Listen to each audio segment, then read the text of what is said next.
Welcome to the Hole in the Wall Business Podcast with Bill and James. I'm James Groves, and along with my business partner, Bill Dement, we want to share our journey as small business owners with you. As owners of Hole in the Wall drywall repair, we will attempt to peel back the curtain of owning a small business in the trade service industry and talk about the many adventures of owning a small business. Hey, Bill. James, good morning to you. How's it going? Doing all right. Get this year's rolling along steadily now. We are it's well underway. January. By the time this comes out, January will be 3/4 over. Yep.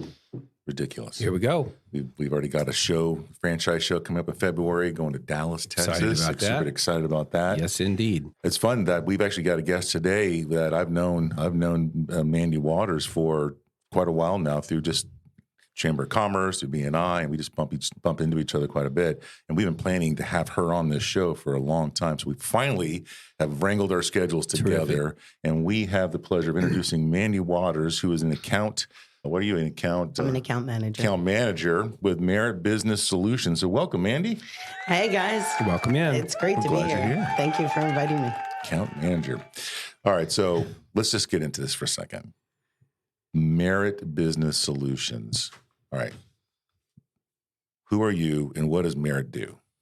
Well, Merritt Business Solutions is a HR outsourcing broker house. So essentially what we do is that we vet over 30 different PEOs that we work with. We have 3 different payroll companies that we work with. We have an HR firm that we work with for fractional HR services that can help build an HR department within a business. We work with our own benefits team, and then we have a couple of vendors for 401k and IRAs. So a little bit of everything. We understand that every business has specific needs. So we customize our solutions to be able to fill just those needs. Wow. So you guys kind of run the gambit on HR solutions. And we talked about this off air, but one of our big things here is not trying to do business in a vacuum, right? Not doing business but you try to own everything. So I bet you there's a few things that you know about HR and about payroll and about workers' comp, employee manuals that I don't know. And so I think that's the benefit of having a company like yours, in the back pocket. But let's dig into it a little bit. How about you? Mandy, how'd you get this job? How did you kind of come about? What's the fun world of Mandy leading you to this glamorous world of HR? Oh, and believe me, I've tried to bring sexy back to HR. Right. It's not very sexy. No. And most of the time, it's not a whole lot of fun. But so I worked as a production electrician for 16 years. I did lighting for tours and concerts, events and weddings. And one day, just like so many other people, I decided I wanted to start a business. So with a good idea and an interest of not wanting to work for stupid people anymore, I started a business. But apparently you need more requirements to run a successful one. And the business model that I had was I didn't need a labor force. It was going to be me, myself, and I. And at that point in time, I hated my boss because I never got any paid time off. I needed a raise. But I was really bad at sales. I was very good at technical, but I was very bad at sales. And I landed one job that was installing LED lights on the outside of a wedding venue. And I got it all together, but I just hired some day laborers. I brought in my roommate's daughter's boyfriend and a couple of people that just needed to make some extra bucks. I pissed off the wrong licensed electrician who called the Department of Labor on me. And because I didn't collect I-9s, it cost me over $30,000 in compliance fines. Wow. So now my only passion is to help prevent business owners from going through the same exact thing. So I'm not a specialist in HR. I'll put that out right now. I'm here to give advice because I've taken the time to learn more about it. But you just don't know what you don't know. And Google will only answer the questions you specifically ask. And if you don't know to ask that, you don't get the answers that you need to be able to be successful. Wow. So you learn the hard way how important it is to have that knowledge for HR. Yeah. Well, it's like I said, it's not sexy, it's not pretty, and it's not a lot of fun. But HR is meant to protect your business. So as a business owner, what are some of the first things that we would want to do? We're small. We might have one employee, but we have to start thinking now for the future, right? We begin with the end in mind. It's kind of the thing that we like to talk about. What are some of the things that we should start thinking about right now? Whether it's a employee manual handbook, whether it's the difference between doing W-2s or independent contractors. Maybe we can talk about that just a little bit. Oh my, that is a loaded question, and I could go on for a while about it. I'll bring up an employee handbook because before you hire your first employee, you should have policies and procedures in place to protect your business, whether it's a disciplinary and termination policy, which just gives them the process. You're going to get a written or a verbal warning, a written warning, and then third strike, you're out. You have a PTO policy and how it accruals. You should have a dress code policy. What are some of the instances that would validate automatic termination? All these things are clear communication to the employee of what they can expect from you and what you should be expecting from them. And then with that clear communication, you're actually protecting yourself. So get that done. It kind of like outlines the agreement between the business and the employee. Like, we promise you we will do this for the employee. Mm-hmm. And then we promise you that you're going to do this for us. And by the way, if you mess up, here's why you might get in trouble. Things like, fighting and doing drugs and showing up late all the time. I mean, a tardy policy is important because that's horrible. Consistency is bad when it comes to an employee. So trying to figure those things are good. Actually, one of the very first things I did for Hole in the Wall was we created our employee handbook. We just literally, blew it up and just created from scratch social media policies. Yeah, and that's a big part of what you brought in because we didn't have anything like that. Yeah, and like you, Mandy, we didn't know. Gratefully, I didn't get punished for it. But if you just don't know what you don't know. Well, exactly. So, we're starting a newsletter of sorts of you're fine until you're not. Because how many business owners just do the exact same thing they've always done and they've been fine so far. Oh, yeah. Until you're not. Yeah. And then you're like, well, but I've always done it this way. I don't care. Exactly. Yeah. Well, the Department of Labor doesn't care that you don't know, and the IRS doesn't care that you don't know, and the EEOC doesn't care that you don't know. Well, the police always used to tell you ignorance of the law is no excuse. Exactly. I didn't know it was wrong to kill somebody. I didn't know driving 110 was against the law. Sorry, it is. Is it wrong? I did not know that. Nobody explained that to me. Well, it's funny. And one of the things that I see business owners do is they'll maybe create a manual, or it just might be the small booklet, and then they put it on the shelf and they never address it. They never have them sign it or look at it and acknowledge, yes, I see this. Thank you very much. Ours is now online, so we have everything online, and they have to go online and they have access to it, 24/7. They can read our, what days off we getting this week for holiday pay? Do we get holiday pay? Well, it's all written down. We can be generous above and beyond what's written down, but it's all there for them. So they don't sign for it, but they also don't. It's a living, breathing document. As things develop, you need to add that into your manual. One of the things I'll tell you, a confession. Last year, we had an employee. We have a no tattoo policy. It's just nothing too visual. But a lot of people have tattoos, and we've relaxed our tattoo policy over the years just because it's become more prevalent and known. It's not as big of a deal as it used to be. Back in my Disney days, no tattoos and no facial hair and short hair, and now it's a little more lenient. And I had a gentleman go on vacation. He came back after a couple of weeks, and I didn't see him on the Monday when he arrived, but I heard about him because everyone was like, "Hey, did you see? He's got a new tattoo." I go, "Oh, really? What is it?" It's an eyeball on his throat. And we're like, "What?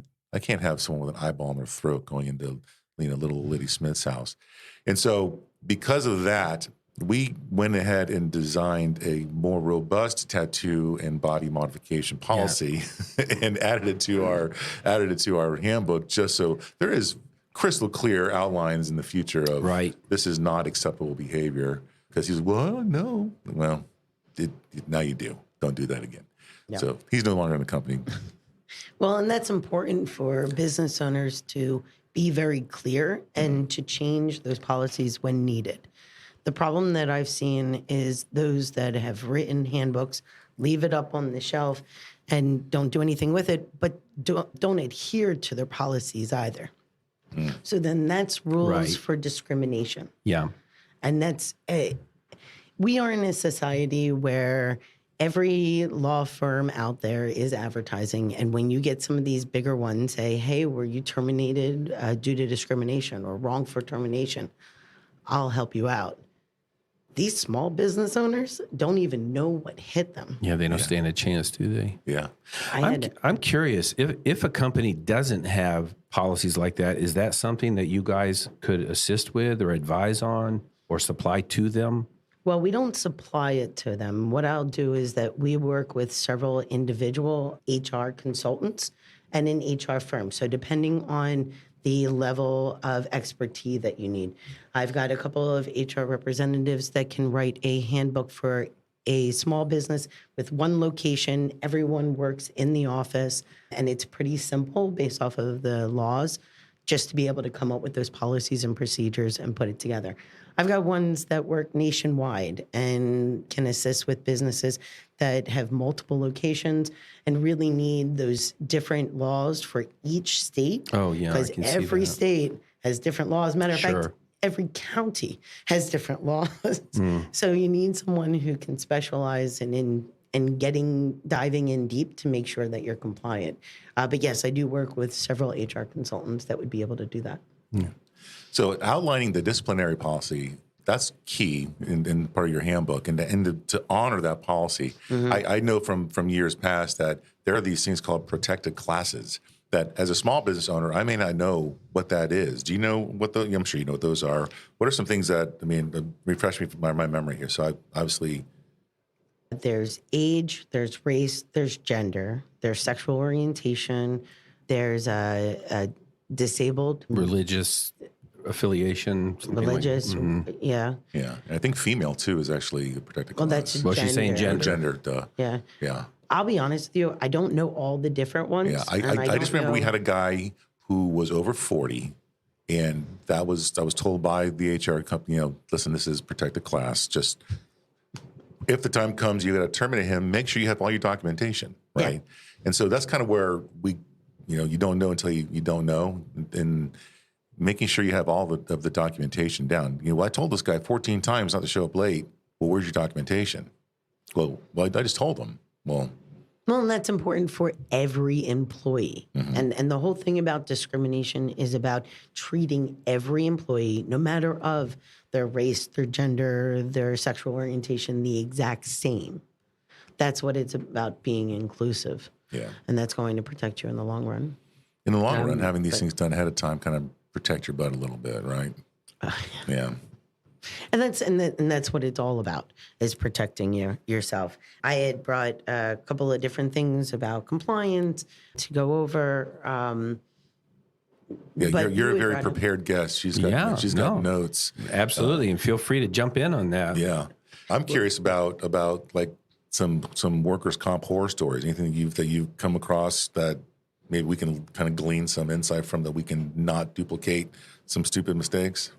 Well, I don't have the workers' comp horror stories. I'm not a specific carrier. I lead people to the carrier that they need, Right, you're a whether it's broker, right, yeah. I'm a broker. I do want to share a story, and just for protecting the innocent, I'm not going to name the company name, but I had a guy approach me about a employee that he had that just didn't show up for work for 2 weeks. And after 2 weeks, the owner went to the employee's house to get the company vehicle. I don't know why it lasted 2 weeks, but after 2 weeks, he went to the company vehicle and terminated the guy. That next day, he put in a workers' comp claim for himself, said that he was terminated due to being hurt on the job, and then went to a large company, a large law firm, to put in a claim.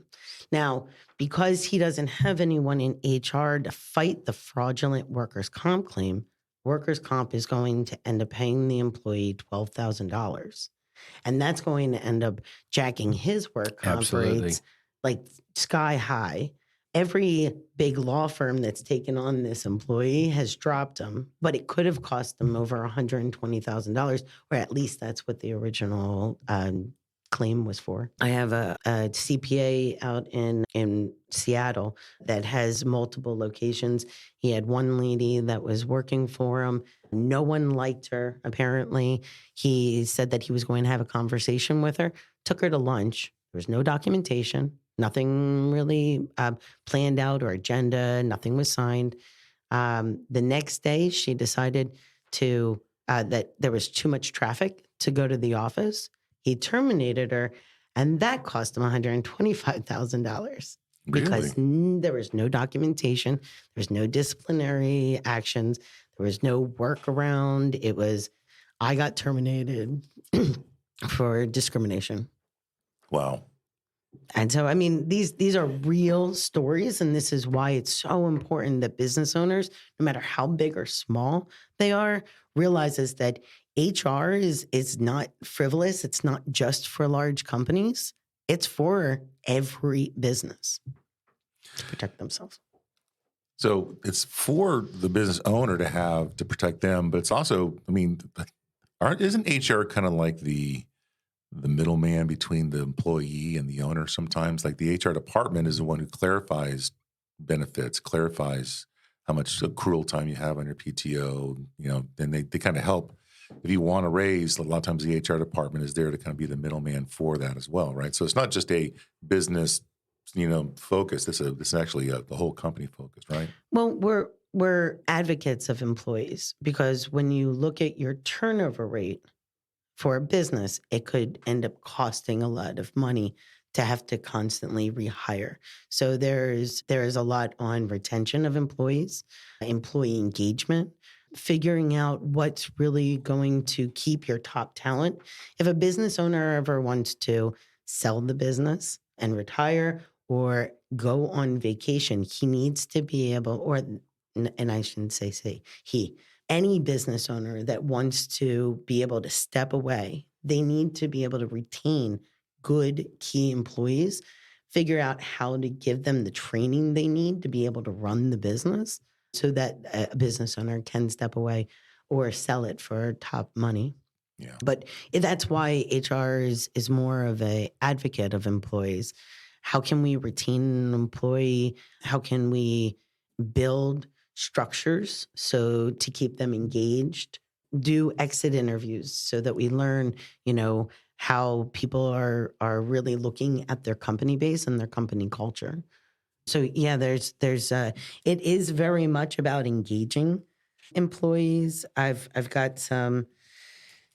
There's so much that can be said about the onboarding process and how you engage them from the time you offer the position and send the offer letter, send them their paperwork, create a week in advance so that they have something to look forward to, who they're going to talk to, making sure that an employee, when they walk in for their first day, knows where they're going, knows what they're doing, knows where they're actually working towards. Because otherwise, you're going to have people leave for, another job that makes 50 cents more an hour. Yeah. Well, retention is important, right? So, one of our things is our best employees are the ones who've been here for years. Yeah. They're the ones who've been here forever. And they tend to be the most productive. Mm-hmm. So if I could put a little effort into keeping employees, it would save us definitely tons of money in the long run. So it sounds like it would actually save us money to hire someone to do some of these things for us. Well, and that's the nice thing about outsourcing it, because bringing in an HR representative can be rather costly, especially because there's so many different levels of SHRM certifications and levels of what needs to be done. In order so SHRM actually advises that there should be one HR person per 100 employees. Well, I can tell you, after the multiple research that I've done, one person cannot handle all of these things. That's a lot of people. For 100 employees. So a team of people are needed to be able to really work best as an HR. But there are businesses that just can't afford that, or being able to find the right people to be able to do that. since we know how hard it is to bring on and hire good talent anyway. So by outsourcing, you're at least sharing in the liability that a business owner has for their employees. They're able to learn about the different laws that are coming out.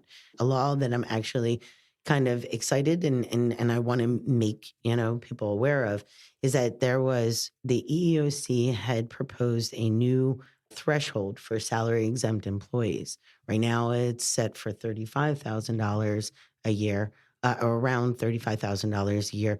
They're proposing it should be $55,000 a year. So anyone that has a salary employee that's not management, they should start looking at their budget to say, do we want to bump them to 55 or do we put them on hourly and have to pay them overtime? Because that's all part of, the budget of a business. And does that law come into effect? No, they're voting on it in April. I will keep you informed. Yeah, interesting. Yeah. I'm not sure we have anyone that follows that category. Yeah, I don't think so. But maybe. I don't know. Hey. Mhm. So that means 35,000. I think what industry would have a salary person making 35,000? I mean, maybe an assistant manager at McDonald's or something. 30 years ago. Yeah. Yeah, but they're management, so they wouldn't necessarily fall into the salary exempt. So this would be a It's- non-management position. Yeah, Yeah. this is someone that you just want to pay salary, because you don't want to have to deal with hours and you don't want to have to deal with time and attendance. And, a lot of business owners use text as a form of communication. That all needs to be done during business hours. Texting. Text. Yeah. So any type of communication, that would be hours. Did you know that there are over 140 million homes in the U.S.? 97% of them have walls and ceilings that are built using drywall. The drywall repair industry is simply enormous, valued at over $13 billion a year. We're hole-in-the-wall drywall repair, and for years we have been perfecting the art of repairing drywall, developing and refining our systems, and strengthening our brand. Our business model is simple, scalable, and easy to learn. We believe it's a real game changer. We are successful drywall repair pros who decided to take our repair business to a higher level, growing both our franchise training and support to industry-leading standards. You'll benefit from our vast experience helping your franchise hit the ground running and achieve success quickly. We'll give you access to our marketing team that has created strategic programs designed to get your phone ringing and booking new business fast. Join a fast-growing leader in an exciting dynamic segment of the home service industry by franchising with Hole-in-the-Wall Drywall Repair. Start building your own business and securing your own financial future today. All right, what else you got in your notes? What's important here? Well, so I mentioned it last year in a couple of different events, but Florida passed an immigration law that mandates that private employers with 25 employees or more have to use E-Verify to confirm work authorization status. Extreme penalties will be imposed to employers for noncompliance in fines and possibly the loss of license to be able to run a business in Florida. So that's only 25 and over. 25 employees and over. Okay. However, if you got 15 employees, then you have to look at ADA regulations because that's and that's the thing. You grow and you get excited because you get more employees. That's more liability. That's more compliance. There's more that you need to know. If you don't know, it will still bite you. The Florida's minimum wage increased to $12 per hour last year and will continue to increase by $1 until it reaches $15 an hour in 2026. So that's important for people that are trying to just pay the bare minimum to be able to have someone. You're going to have to put in your budget to raise their rates anyway. Yeah, it's funny because during COVID, some of our entry-level employees were making less than $15 an hour. And over the course of the past couple of years, we can't even find employees that want to make anything less than $15 an hour. So we've had to up our minimum wage, our minimum here, even for entry-level employees. Our pay scale has slowly been going up. Even before, not that I was a fan of that to begin with, but we were doing it regardless of it because it's hard to find good employees. Listen, I drive by a Taco Bell and they're hiring at $14 an hour and they pay you the same day that you clock out your shift. So, oh yeah, there was years ago when I was working at a company and I was working 45 hours a week, and I saw that you could clean hotels for more an hour than I was making. Mhm. I was like, wait a second here. I'm in the wrong field. We Wrong try to industry. tout the career path, not just the job path. If you want a job, Yeah. you can definitely get a job making more money, but is that the career you want to have long term? That's I don't know, an internal thing that I talk about here. Just like we want to train you and give you a skill set that will last you forever. I know you can make more money at Arby's that you can't here, but for other companies, you can make more money at Arby's than you can working for a landscaper or whatever. But it's not the career path you necessarily want to have. I don't want to be in food service the rest of my life. Well, I don't want to be in food service at No. all. I never did. But that's important. That's all part of what HR can do. Most business owners are still working in their business, so they don't have the time to really think about this. But if they don't have a plan in place, then they're not going to be able to retain their employees, and they will always be in the day-to-day operations. It's true. So career pathing is definitely part of what HR can bring to the table for smaller businesses.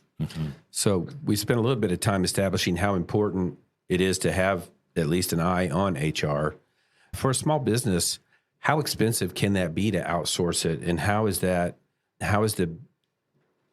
it structured? Is that per employee, or is that a monthly, weekly, annual fee? Well, and that's the thing. It all depends on what your needs are.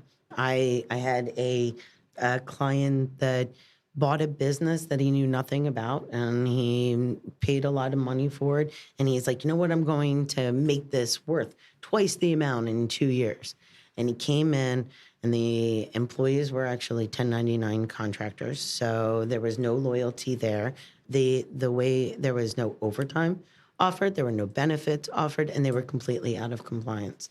So it was just trying to figure out where he wanted and what he needed to work on right away. So it was coming up with compliance and getting that handbook together first. Then he was looking at compensation planning so that he could build tiers so that when someone walked through the door, they had something to look forward to. We put it as you come in as an apprentice, you graduate to journeyman, and you have the option to go into foreman, which is great. But you need to be able to figure out how much you're going to compensate for each one, how to budget that out. And that's one of the services that an HR firm was able to do and figure out. Yeah. Now, there are people who are paid 1099 contractors, and I help walk them through what W-2 actually looks like and the different taxes they're liable for and how that's going to be paid out. There is no set, it's going to cost you this amount for a week, a month, a year. It just depends on what you're in need for. If you're in need for bells and whistles, I've got plenty of vendors that have bells and whistles and can give you the la-di-da-di-da. If you're just looking for bare minimums to stay compliant and stay afloat, I got those options too. Okay. So you're talking about compliance. What are some of the compliance things we got to consider? Well, when it comes to W-2 and 1099, I actually brought the Internal Revenue Service 20-point checklist for independent contractors. 20 points. Oh, wow. 20 points. If you answer yes to all of the first 4 questions, you're probably dealing with an independent contractor. Yes to any of the questions 5 through 20 means your worker is probably an employee. A lot of people get scared when it comes to having employees, because then that's 10% that they're going to have to be paying just in FICA taxes, FUTA taxes, and SUTA taxes. Oh, and then I also brought some other paperwork. But I'm not quite sure if you're interested in going through some of these I'm curious. questions. Hit some of the highlights there. Yeah. All right, let's start at 5. So instructions. Do you have the right to give the worker instructions about when, where, and how to work? Then they're probably an employee. Do you train the worker to do the job in a particular way? Yeah. Then they're probably an employee. Integration. Are your workers' services so important to your business that they have become a necessary part of your business?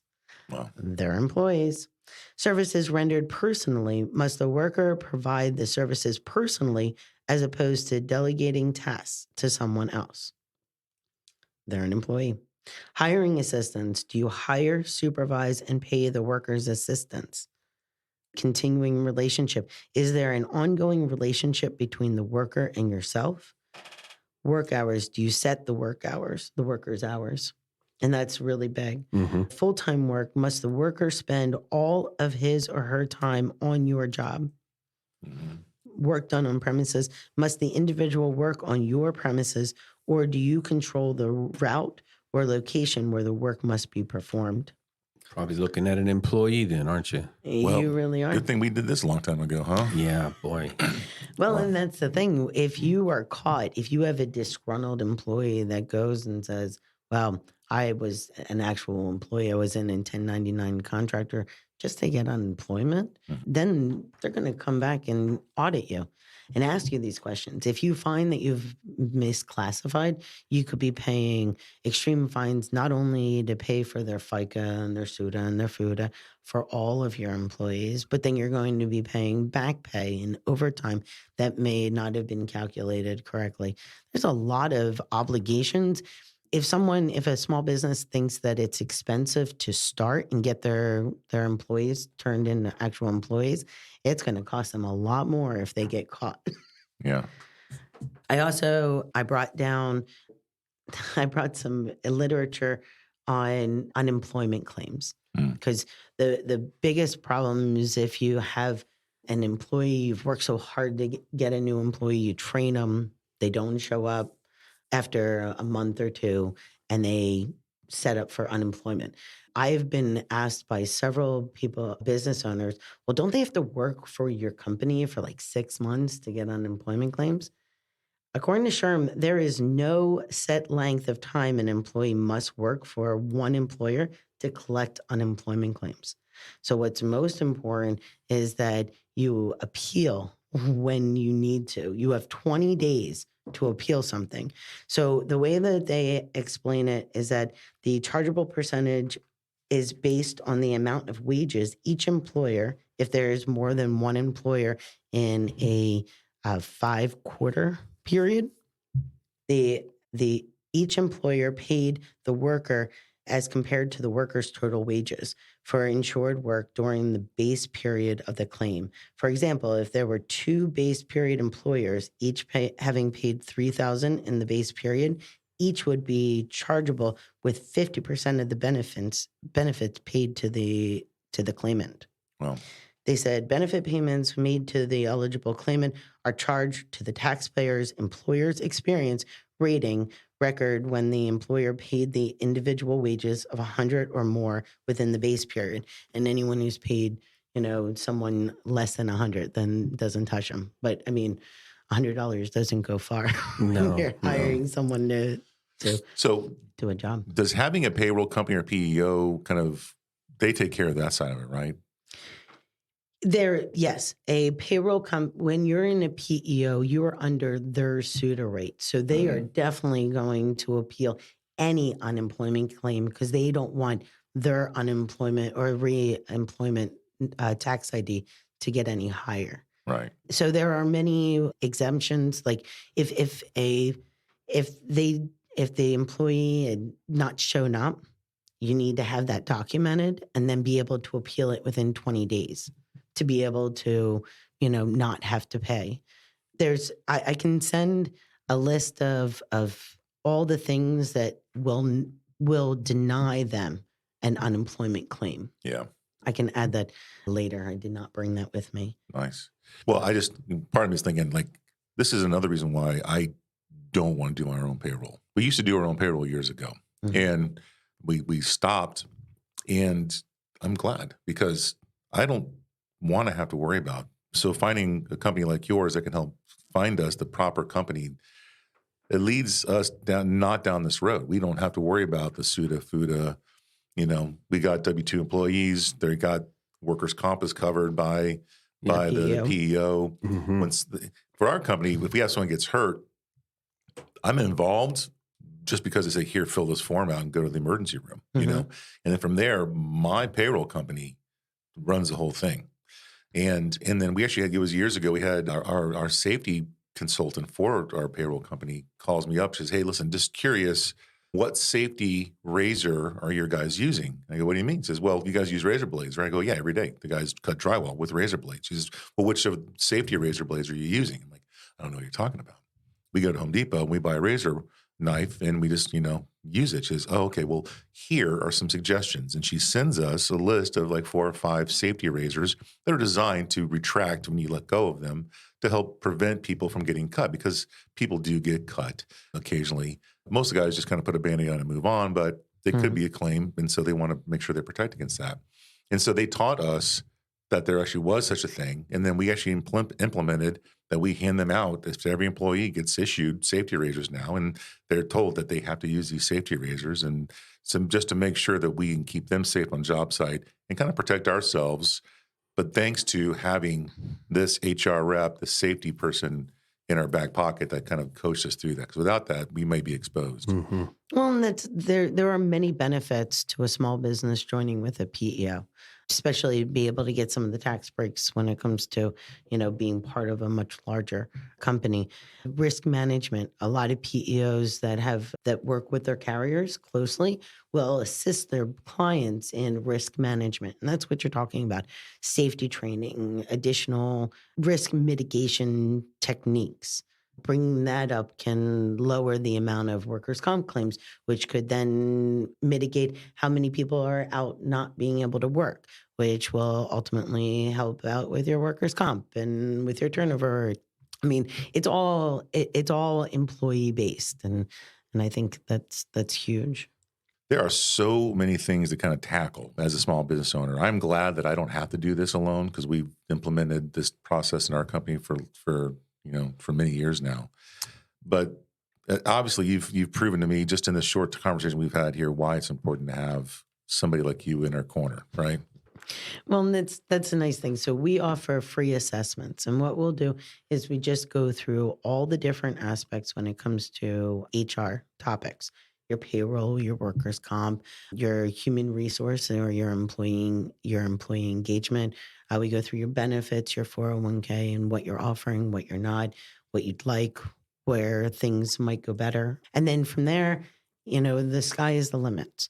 You can take that and run with it and try to figure it out all on your own. Or I can definitely assist in finding you different solutions with the different services and the different prices. And then you can figure out what's going to make the best business sense for your company. Yeah. And for me, it really highlights that, you said a little while ago that we used to do our own payroll. There's so much more to HR than just making the payroll. And unless you're just looking at it full time, you just can't know it all. Mm-hmm. Mm-hmm. And that's a real value of what you guys are able to do.